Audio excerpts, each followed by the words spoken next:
की दादरी से, जहां थाने के सामने गैंग वॉर हुआ। दो पक्षों के बीच गैंग वॉर में गोलियां चली, अंधाधुंध फायरिंग होती है जिसमें 6 लोगों को गोली लगी है। फायरिंग की वारदात सामने आई और गोली लगने से 2 लोगों की हालत गंभीर बताई जा रही है। जिनको गोलियां लगी हैं वो अंकित गांव माकावास, कीर्तिमान हिसार और सूरजमान हेरू अंकित भिवानी सनी हिसार बताए जा रहे हैं। पर वारदात ये इसलिए भी गंभीर है कि गैंग वॉर होती है और ये जो गैंग वॉर है ये एक थाने के सामने होती है। किस तरह बेखौफ हो चुके हैं गैंगस्टर, ये इस घटना से सामने आता है। जो वारदात होती है, आपस में झगड़ा है, फायरिंग होती है, अंधाधुंध फायरिंग होती है और अभी जो 6 लोग घायल हुए हैं उन सभी को रोहतक पीजीआई रेफर किया गया है। जिनको गोलियां लगी हैं एक बार फिर से बताऊंगा, अंकित गांव मांकावास, वहीं कीर्तिमान हिसार का रहने वाला है, सूरज मानहेरू का रहने वाला, अंकित भिवानी का रहने वाला है। और इस सब के बीच सवाल बहुत सारे उठ रहे हैं सुरक्षा व्यवस्था को लेकर भी लोगों की। मेरे सहयोगी प्रदीप साहू हमारे साथ फोन लाइन पर जुड़े हैं। प्रदीप, बेहद गंभीर ये विषय है, गैंग वॉर होती है वो भी थाने के सामने। इस कदर बेखौफ हो चुके हैं जो आरोपी हैं कि अब सरेआम फायरिंग की वारदातों को अंजाम दे रहे हैं, गैंग वॉर कर रहे हैं। बिल्कुल कुलदीप, ये चरखी दादरी के सिटी पुलिस थाना के बिल्कुल बाहर का मामला है। बिल्कुल सिटी थाना पुलिस के सामने आज ये गैंग वॉर हुई है। स्कॉर्पियो में सवार होकर जो कुछ युवक यहाँ से निकल रहे थे, इसी दौरान बाइक पर सवार होकर आए जो 2-3 युवक थे, उन्होंने सरेआम यहाँ पर गोलियां बरसाई, अंधाधुंध गोलियां। करीब 30 राउंड फायरिंग हुई है और पुलिस द्वारा अभी तक करीब 20 के करीब ये जो खाली कॉल हैं वो बरामद किए गए हैं। और जो इस गोलाबारी के दौरान में जर्सन गांव महेंद्रगढ़ है और जो ये है कीर्तिमान है ये हिसार का रहने वाला है, अंकित मानकावास, अंकित एक भिवानी का है और अमित है ये फतेहगढ़ का और सूरज है ये मानेरू का और इसके अलावा विजय और सन्नी है ये हिसार का रहने वाला है। प्रदीप, सवाल ये है कि ये जो लोग घायल हुए हैं ये कौन है? ये एक ही गैंग के सदस्य हैं या दोनों गैंगों के गैंग्स जो हैं उनके मेंबर हैं जो आपस में भिड़े थे? देखो, अभी प्राथमिक सूचना ये मिल रही है कि बाबा गैंग और प्रदीप कासनिया गैंग के बीच ये आपसी कोई रंजिश थी, उसी के चलते यहाँ पर गोलाबारी हुई है। हालांकि पुलिस का कहना है कि मामले की जांच की जा रही है।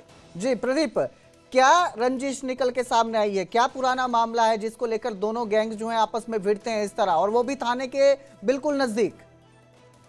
देखिए कुलदीप, ये आपसी चौतर का ये मामला बताया जा रहा है। हालांकि पुलिस का ये कहना है कि आसपास के सीसीटीवी जो फुटेज है वो खंगाली जा रही है।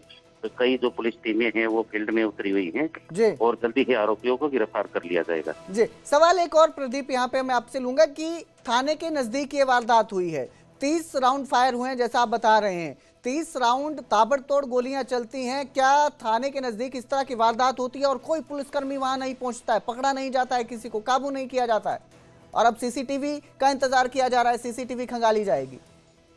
देखिए, जिस समय ये वारदात हुई थी ये बिल्कुल शहर का पास इलाका है, यहाँ पर वाहनों की आवाजाही बिल्कुल जरूर थी और पुलिस थाना के बिल्कुल सामने ये वारदात हुई है। और कहीं ना कहीं ये सोच का एक विषय जरूर है कि कहीं ना कहीं ये पुलिस को इस मामले में कोई ठोस कार्रवाई करनी चाहिए। जी, ठोस कार्रवाई की बात उठती है। आप ये एक तो गैंग वॉर थी, गोलियां चल रही हैं, आपके घर के बाहर एक झगड़ा होता है, 4 लोग इकट्ठे हो जाते हैं, पुलिस फिर भी नहीं पहुंच पाई। बिल्कुल, जो वारदात सवाल उठ रहे हैं पुलिस की व्यवस्था पर भी, थाने के सामने आके गैंग वॉर हो जाती है। बिल्कुल, पुलिस की जो व्यवस्था है उस पर सवाल जरूर उठ रहे हैं और जैसे ये फायरिंग हुई, ताबड़तोड़ जो फायरिंग हुई है उसके बाद में पुलिस मौके पर पहुंची है और फिलहाल जो घायल हैं सबको रोहतक पीजीआई रेफर किया गया है। जी बिल्कुल, बहुत बहुत शुक्रिया इस तमाम जानकारी के लिए प्रदीप। तो आपको तस्वीरें भी दिखाते हैं, जिसमें गैंग वॉर होती है, गैंगस्टर भागते नजर आ रहे हैं, हाथों में पिस्टल है उनके और भीड़ भाड़ वाला इलाका बताया जा रहा है। ये तस्वीरें आपकी स्क्रीन पर हैं, आप देखिए, ये गैंगस्टर है, हाथ में पिस्टल है, भाग रहा है, दौड़ता हुआ है, ये कैद हुआ है सीसीटीवी तस्वीरों में। एक और गैंगस्टर की तस्वीर आपको दिखाएंगे, वो भी हाथों में बंदूक लिए लहराता भागता नजर आया है। तो ये तस्वीरें आप देख सकते हैं कि किस तरह एक इलाका जहां पे भीड़ रहती है, आवाजाही रहती है, लोग होते हैं और इस सब के बीच गैंगस्टर आते हैं, खुलेआम हाथों में बंदूकें लहराते हुए ताबड़तोड़ गोलियां चलाते हैं। 30 से ज्यादा राउंड फायर किए गए हैं। सुरक्षा व्यवस्था को लेकर भी, लोगों की सुरक्षा को लेकर भी सवाल उठते हैं। ये जो लोग घायल हुए हैं, 6 लोग घायल हुए हैं, फिलहाल तो ये गैंग के मेंबर बताए जा रहे हैं, लेकिन जिस तरह से ऐसे खुलेआम फायरिंग की जा रही है, इस तरह की वारदात को अंजाम दिया जा रहा है। इसमें आम जन भी इसकी चपेट में आ सकते हैं और एक दहशत का माहौल भी पैदा हो रहा है, लोगों के बीच डर पैदा हो रहा है। देखना ये कि पुलिस तो कह रही है कि अब सीसीटीवी खंगाली जा रही है, लेकिन सवाल ये है कि थाने के बिल्कुल सामने हिम्मत कैसे हो रही है गैंगस्टर्स की इस तरह से खुलेआम एक दूसरे पर हमला करने की, फायरिंग करने की। दो गैंग्स ये बताए जा रहे हैं जिनकी पुरानी रंजिश थी और ये पुरानी रंजिश बाहर निकालते हैं किसी सुनसान इलाके में नहीं, भीड़ भाड़ वाले इलाके में, बिल्कुल ठीक थाने के सामने।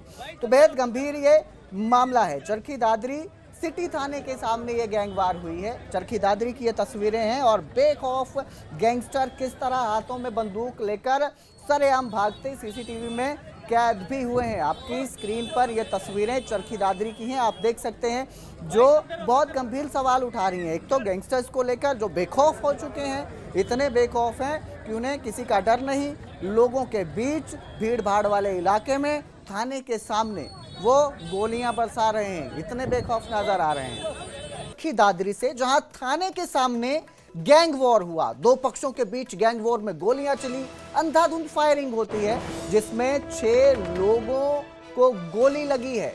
फायरिंग की वारदात सामने आई और गोली लगने से 2 लोगों की हालत गंभीर बताई जा रही है। जिनको गोलियां लगी हैं वो अंकित गांव मांकावास, कीर्तिमान हिसार और सूरजमान हेरू अंकित भिवानी सनी हिसार बताए जा रहे हैं। पर वारदात ये इसलिए भी गंभीर है कि गैंग वॉर होती है और ये जो गैंग वॉर है ये एक थाने के सामने होती है। किस तरह बेखौफ हो चुके हैं गैंगस्टर, ये इस घटना से सामने आता है। जो वारदात होती है, आपस में झगड़ा है, फायरिंग होती है, अंधाधुंध फायरिंग होती है और अभी जो 6 लोग घायल हुए हैं उन सभी को रोहतक पीजीआई रेफर किया गया है। जिनको गोलियां लगी हैं एक बार फिर से बताऊंगा, अंकित गांव मांकावास, वहीं कीर्तिमान हिसार का रहने वाला है, सूरज मानहेरू का रहने वाला, अंकित भिवानी का रहने वाला है।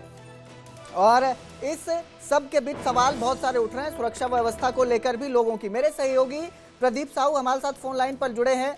प्रदीप, बेहद गंभीर ये विषय है, गैंग वॉर होती है वो भी थाने के सामने। इस कदर बेखौफ हो चुके हैं जो आरोपी हैं कि अब सरेआम फायरिंग की वारदातों को अंजाम दे रहे हैं, गैंग वॉर कर रहे हैं।